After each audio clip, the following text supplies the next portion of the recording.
Thank you. Thank you, conference. What a day. It has been tough, but we need to focus on the job in hand. We need to move forward. No more distractions, we have a plan, and we need to get on and deliver it. That's what the public expects. That's what the public expects from the government. But first, conference, welcome back to Birmingham.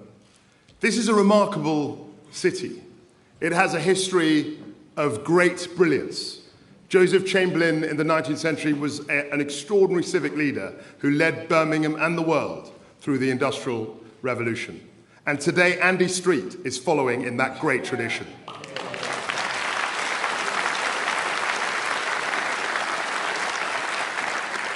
Grafts and grit turned this small town first into a thriving industrial market, then into one of the centres of the Industrial Revolution, which powered and grew not just the British economy, but provided the new technologies that changed the world forever.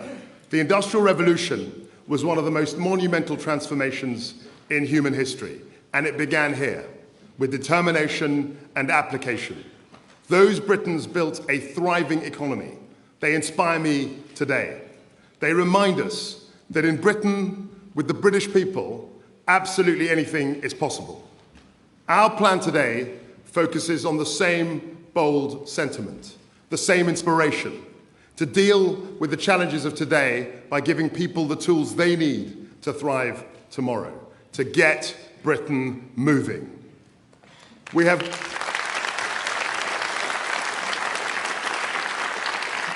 have great ideas. We have the same inspirational people, and I know we have the same determination. Our growth plan, set out 10 days ago, will ensure we focus relentlessly on economic growth, because we must face up to the fact that for too long, our economy has not grown enough. The path ahead of us was one of slow, managed decline. But I refuse to accept that it is somehow Britain's destiny to fall back into middle league status, or that the tax burden reaching a 70-year high is somehow inevitable. It isn't, and it shouldn't be. We needed a new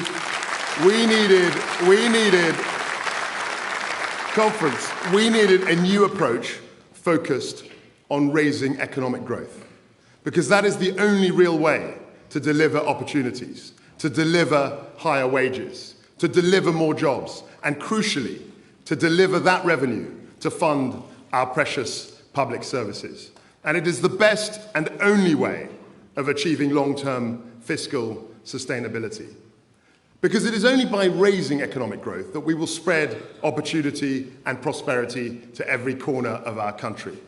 With economic growth, everybody benefits, and I mean everybody. While we all believe in growth, we as Conservatives also believe that it is an important principle that people should keep more of the money they earn. I don't need to tell you that. I don't need to tell you that. I don't need to tell you that. That isn't radical, that isn't irresponsible. It is a deeply held belief that we all share as Conservatives. We were faced with a 70-year high tax burden. We were confronted with low growth. And the path we were on was clearly unsustainable. So that's why we are cutting taxes for working people. That's why we will reverse the national insurance hike on the 6th of November. And that's why we will bring forward the 1p cut to the basic rate of income tax by 1 year. That's why we will take 200,000 people out of paying stamp duty altogether. Taken together, this is what our support will do for all our people. Thanks to our energy intervention, a typical person in a semi-detached property will save £1,150 on their energy bills this winter, on top of the £400 discount. And if they are earning an average salary, they will benefit from an additional tax cut of around £400. That is almost a £2,000 saving this year alone.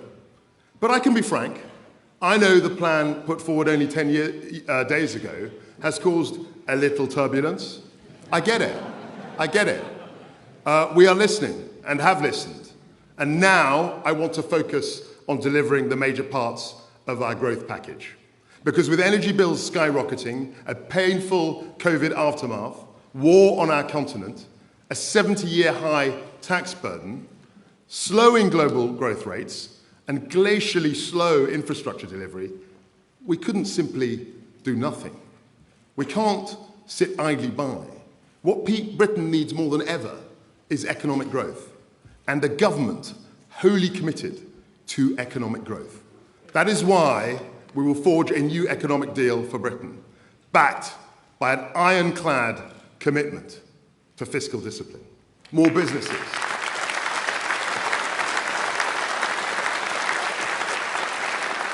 More businesses, more jobs, higher pay, more money for public services. Because we cannot have a strong NHS without a strong economy.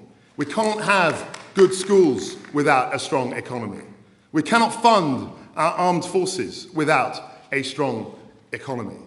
So growing our economy should be our central and guiding mission.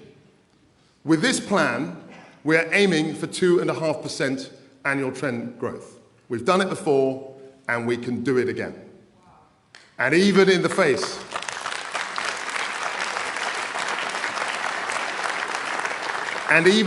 of extreme volatility in global markets, with major currencies wrestling an incredibly strong US dollar, and longer-term trends from demographic change to climate change, we will show that our plan is sound, that it is credible, and that it will increase growth. That is our pledge to the people of this country.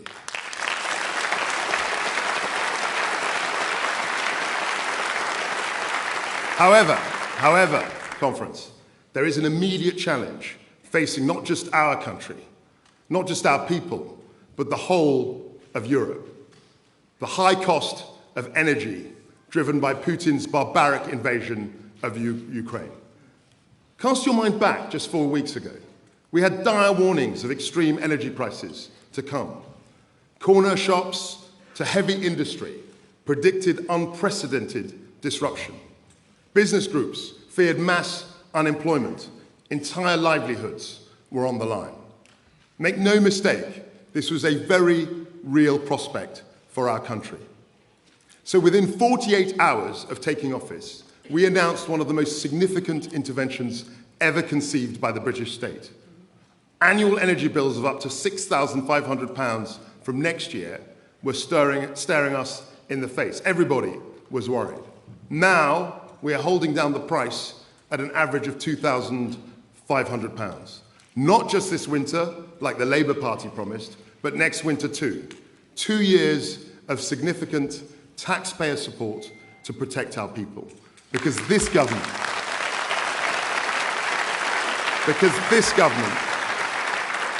will always be on the side of those who need help the most.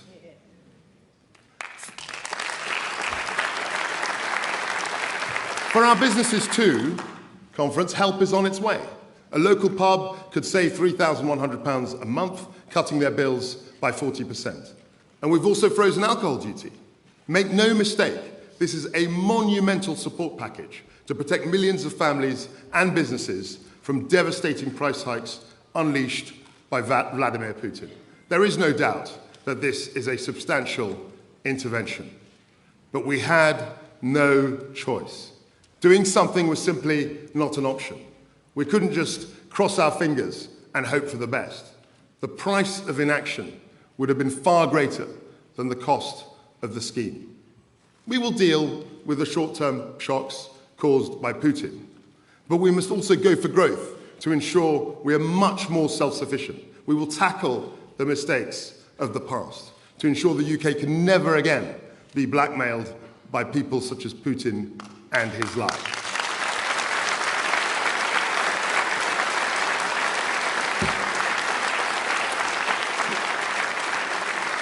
When COVID hit our shores, we were right to intervene to protect lives and livelihoods.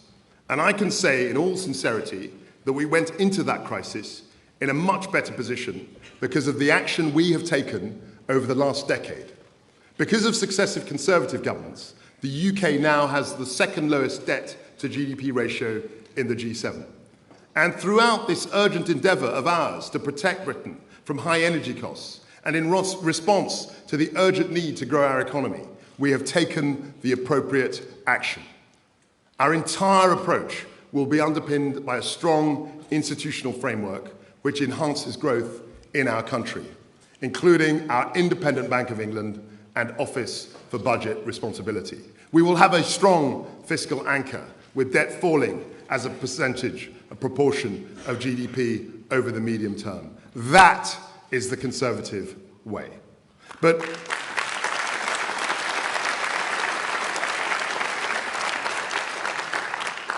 today we face new challenges, and in addressing those challenges, we will act in a fiscally sustainable and responsible way. That is why, shortly, we will publish our medium-term fiscal plan, setting out our approach more fully. It will set out how we plan to get debt falling as a percentage of GDP over the medium term. And I have asked the OBR to publish a full economic and fiscal forecast alongside our medium-term fiscal plan. There is no path to higher sustainable growth without fiscal responsibility. Conservatives have always known this, and we know it still.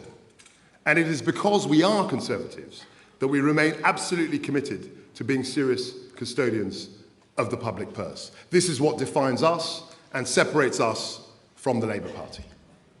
But conference, to grow the economy, we really do need to do things differently.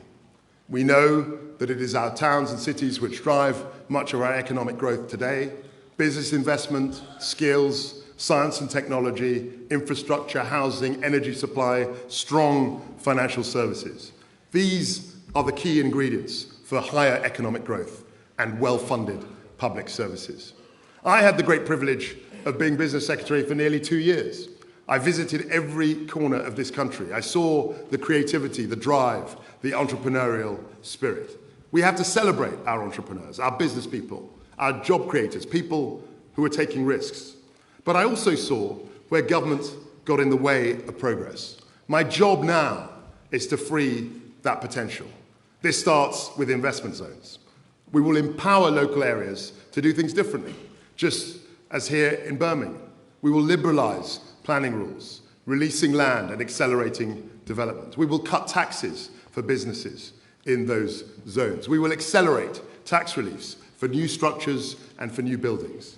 We will provide relief on investments on plant and machinery. We will lower taxes which stop businesses hiring and skilling up their workforce. That is an unprecedented set of incentives for business to invest, to create jobs, to build right across our country. And it will start right now. Conference, we will get Britain moving.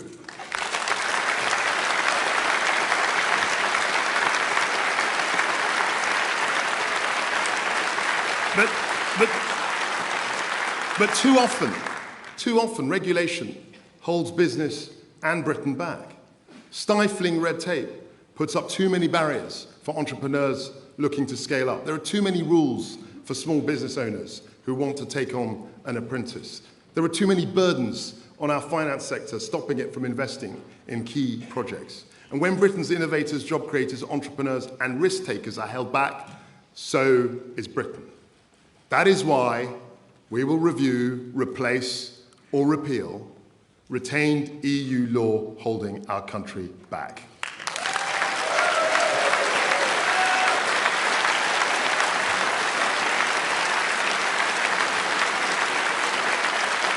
We will also speed up the delivery of infrastructure and promote house building to create a true home-owning, shareholding democracy.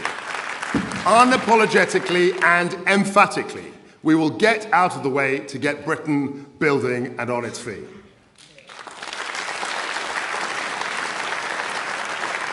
Over the coming days and weeks, we will forge ahead and break down the barriers that have held our country back for too long. On childcare, agriculture, immigration, planning, energy, broadband, business, financial services. Sensible economic reforms to produce more of the products and services we need to drive down costs, to create jobs, and to generate higher pay and productivity. And when it comes to those who would hold us back, we will act. Pernicious strike action disrupts the lives of British people and slows down our economy. It stops children going to school. It stops parents from going to work. And it stops people from getting the vital care that they need. Action which slows down our economy cannot be the policy of any serious party serious about growth. And a party which is not serious about growth can never be considered fit for office.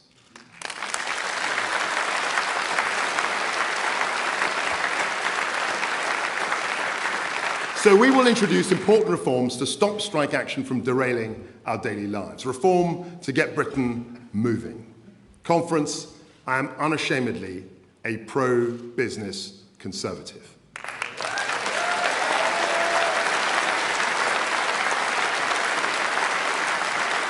I know that the interests of business and hard-working families are not in conflict. They are aligned. When businesses thrive, they create more jobs, they raise wages, and they contribute more for our public services. Rather than bashing business, we are backing it. That is why we need to make our tax system simpler, more competitive, and pro-growth. So we will reverse the planned increase in corporation tax, ensuring we have the lowest rate in the G20. This will plough almost £19 billion a year back into the economy. That's £19 billion for businesses to reinvest, to create jobs and raise wages. We will reverse the reforms to IR35 that have added unnecessary complexity and cost for so many businesses. We will maintain the £1 million annual investment allowance, giving 100% tax relief on investments in plant and machinery. For over a decade, the Conservative Party has stood up for working people in this country. Since 2010, we have delivered the lowest unemployment since the 1970s, 1 million new businesses, more than doubling the tax-free personal allowance. We've taken 2 million of the lowest paid out of paying tax altogether. The national living wage, boosting the pay packets of the lowest paid. Fuel duty, frozen for 12 years. The £1,000 uplift in universal credit, making sure work always pays. These are great achievements, conservative achievements. And let us not forget, when this party came into government, we were met with the full force of Labour's economic incompetence.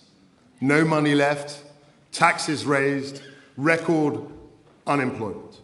We reversed that story of national decline. But even after 3 election defeats, they still haven't learnt their lesson. The Labour Party would have you believe that every penny you earn should go straight into the government's coffers. The Labour Party believe that they know how to spend your money better than you do. The Labour Party believe that they can tax their way to growth. We don't believe that. We believe in low tax, high growth, and fiscal discipline. We are conservatives.